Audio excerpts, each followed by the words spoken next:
Hi guys, thanks so much for listening to these commentary tracks. This is creator commentary for episode 5 of VsV Valerie. Guy versus Valerie. Guy versus Valerie. Ooh. Almost rhymes with 5 Yeah. versus Valerie. What's your name? My name is Steph. Steph Kaliner, and I'm the head writer of season 1 of VsV Valerie. And to my right and left are 2 gentlemen.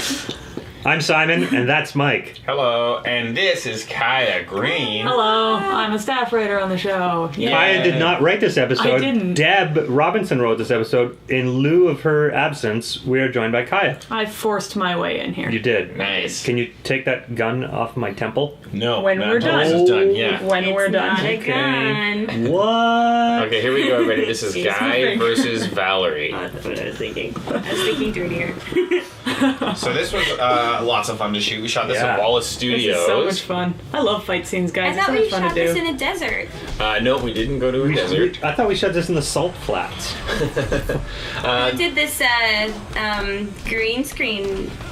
This was Davin, because he does a lot on his work with Space Janitors. He's had to create a bunch of alien worlds, so I asked him to do the compositing for this weird desert sand world that we've created here. And we have 2 talented stunt performers that you just watch, Ann Potter and Kevin Robinson. No, Kevin was the choreographer. Jonathan Oh, yes, that's right. East was the Correct. guy double. And Kevin Robinson did an excellent job with that fight scene. We told him we wanted something that was kind of Mortal Kombat-y, and he pulled it together for us. Yeah, it's great. He came in fully prepared. Everything was choreographed. We really didn't have to do much except figure out where the camera was going to go. Can I just say how impressive it is that we managed to find stunt doubles that looked like they had the same height disparity as these two? Yeah, they weren't exactly the same height, obviously, They were but so they close. Yeah, they definitely The relationship between the heights was similar. Yeah, and I made that little title screen there. That was my new foray into After Effects, so that was very exciting. It looked really good. I have so many friends who are so obsessed with Pokemon that so enjoyed this. Oh, good. And that comic book down there is Heroes of the North, which is a comic book that is from another web series called Heroes of the North, surprisingly enough. And they're out of Montreal, and they do some amazing work where they've created like a band of Canadian superheroes. And Christian Viel is the director and producer of that series, and he's awesome. To people who know Toronto really well, you might have noticed that they just, in a matter of seconds, walked from the beaches all the way all the way in the East End to all the way in the West End near Lansdowne. Right now they're at Brock and Bloor. This was supposed to, or in the story, it takes place, I think, in May or June. And as you can see, it's clearly November. Yeah, it is a cold morning in May. Those crisp days happen. Sure, yeah, occasionally. And that's Kevin Vidal. He's a Second City comedian and performer, and we shot with him in that scene when we were shooting in our first block of shooting, and then we brought him back for episode 9, which was a really cool way to keep our story world tight and concise. So it turns out that Lyra, Julia Lakowitz, the comic book girl, ends up sort of ditching him at Comic-Con, which I thought was pretty cool. And for those of you wondering what that noise was a few moments ago, that was a stifled sneeze, not a fart. Yeah. Stifling my sneezes is not my strongest suit. I love that he says literally in the middle of a sentence. Oh, this vintage store is a really nice vintage store. 69 Vintage in the West End near Brock and Bloor. And now it's called Ransack the Universe, and they've got really cool stuff. Neato. And I love that we went to the effort of having Val find that dress here, and then later on in the episode she's wearing that dress. Do we see the van in this? I think we see the van over Val's left shoulder. I can't remember who did it, but no, we might have lost it. It might have been in a previous shot. Our production van, the keys were left in the ignition, and the van was left on, running. And we were like, well, we can't fix that. Let's just go shoot. Yeah. And the van was running for about an hour, maybe a little over an hour, until AAA showed up. Yeah, and then they let us CIA. Yeah, and they let us back in. There it is. Yeah. And then you guys all went into the restaurant, which is just down the street, and had dinner while I waited for the locksmith to come. Listen, that was a great Thai place, Vietnamese place, and we had big bowls of pho, and it was wonderful. I was very cold, but it's okay because I got food later. Whenever something went wrong and we didn't know who to assign blame to, we would just pick Steph because of her height. Yeah, and, I'm a really easy target. And she's an easy target. But she's also the kind of person that you can leave a problem with, and then she'll solve it. Yes. Yeah, so that's the best part about Steph. This was fun to shoot because of, like, the context of it was always weird, moving from location to location. This is the only aside where there is multiple locations. Think about Val's day here. She went from this store to a cab to get some pizza, to look at CDs, to get her hair cut, and then back to a store to buy a dress. She's basically been giving this aside for like 2 or 3 hours. She just hasn't stopped talking to camera, and we just showed the clips. Just little clips of it. I've had those days. I don't know about you, but those days where I rant to myself about something all day, that feels realistic to me. Yeah. This was a fun shot to do because we had all these extras in the bar, and there was just no way for us to actually monitor the camera on this slider across the bar. So we tried to show time was passing, so as we would move and land the camera on people, that was kind of That was me in the plaid.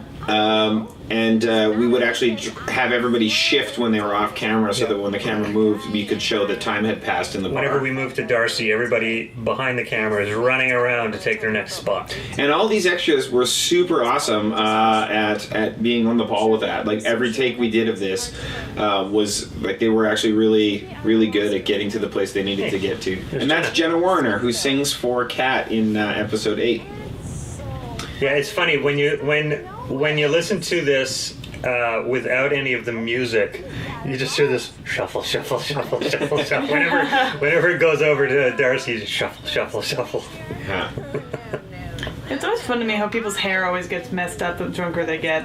That's because you end up touching your head a lot more, I think. It's true. I know I do when I drink. And you stop your hair's caring always all over the place. Nice. And there's my phone. Oh, cameo. Uh-oh, that dashing that individual guy. in the background. And then I've never been sure if this is up long enough. Guy's response here on the phone. I'm not sure. Oh, it feels like it's good. If it's on a small screen, it's harder to see. Forget those people in the There's small Steve. screen. Hey, I'm in the background again. Yay. Oh, What is Steve wearing in the background? Okay, so we had this bit in this episode where Val walks into the bar and she sees like 3 kind of gross hipsters all kind of like perving at her a little bit. And then, of course, when we see the doctor, we were going to have her look at the doctor and then like a video game character screen, and then she would see him and love him. His stats. Those 3 guys there along the back, those were our 3 hipsters. We shot single shots of each of them sort of looking at camera to Val as if to say, hey, baby. But then we never actually shot the shot of her entering to reverse cut, and it's like, bah! So we had to cut it. We had nothing to cut with it with, unfortunately. So we kind of screwed it up, and we really thank those guys for wearing gross hipster wear all day and like weird, super deep V-necks. And We definitely told him to wear the deepest V, and that V's pretty deep. It probably almost goes to his belly button. And since then, I've made profiles for each of them on a dating site and used those videos as their intro videos. Nice. So they can expect some contact. This is Wayne Jones. He's originally from Edmonton, where Hannah grew up doing improv, and he was also there. Very friendly, super friendly guy. Got to be there all night for us while we shot all these scenes. It was just cool to have him on board. That was a last minute ad. That little flame on. Yeah. Which is pretty awesome. Nick did a great job making her finger start on fire, and I love the idea that from Val's perspective it lights up, but when you cut to Wayne, you just see sort of like sloppy drunk thumb. And this is Nick right here. Yeah, we didn't know what to do with that screen for a bit. We were thinking maybe like different outfits would pop up for him, or like a unicorn. We finally settled on the video game motif. My memory of shooting this too is standing off and holding everybody's coats, because again, it was extremely cold out there. Yes, and that dress is not what I would call warm. No, Poor Hannah was shivering so much. She's a cold person right now. I think in general she's pretty cold. Just Cold-hearted. Yeah. She doesn't talk much. She's very above everybody Aloof? else. Aloof is That's the a word good I'm word looking for for. it? Yes. The 24-hour diner that they're talking about too is also a diner that Hannah worked at for a while here, called the Lakeview in Toronto. Oh, she worked at the Lakeview? Yeah, Yeah. as a nighttime If you listen server to busker. I'm learning things too. If you listen to the cast commentary, she talks about that. I can't remember. Maybe this episode. I can't remember which, but she didn't enjoy some of her time there. Well, it's a hard job serving drunk people. And cleaning up puke in a bathroom. Yeah. I love this moment for Guy where you start to really see that he's getting his feelings for her are becoming more and more apparent. Yeah. And this song is perfect. Yeah. Kevin did the song. Yeah, Kevin Miles Wilson did this song. It's a cool bluegrass song. And I love that all the songs that we have in the credits usually go thematically with what the characters are feeling at the end of the episode. Yeah, Greg did an excellent job of that. He's really cool and he's really fun to work with. And now he lives in Boston, so we're going to have to work with him virtually over the internets. Oh, geez, we can't go to Boston. Sorry, there's too many hard accents in Boston for us. They're hard people. Yeah. I think it's a city full of Batmans, if you know what I'm saying. Oh, yes. turns Heyo. out. Hey-oh. And this right here is Peter Chow, obviously, who will be in episode 6. He's very fun to work with. He's from Vancouver, so we had to fly him in, and he got to spend the day in Toronto, which he was super excited for. And when I dropped him off at the airport, I accidentally dropped him off in the arrivals area and then drove away. So I'm sorry, Peter, if you're watching this. I hope you made it on your plane okay. Steph has been talking about this every day, all the time. She's finally able to get it off her chest now. The guilt was too much. Yeah. She can't let it go. It's really eating her up inside. I'm so sorry. It's okay, buddy. It's okay. You're free now. Yeah, everyone knows you're sorry except for Peter Chow. Yeah. Do you think Yeah, Peter he Chow does. is listening to this? You never know. He does have eyes and ears everywhere. Yeah. Peter, if you're listening to this, make a comment below saying Peter Chow is here. Nice. And if you're not listening to this, also leave a comment. That's right. Saying Is it- Peter Chow wasn't here? Yeah, that's right. That's perfect. Yeah. Exactly. Awesome. Okay, well, we'll see everybody in the commentary for episode 6. Episode 6, featuring the gang from 3KB and Peter Chow and some paintball. And Mick Foley. And Mick Foley. Ooh.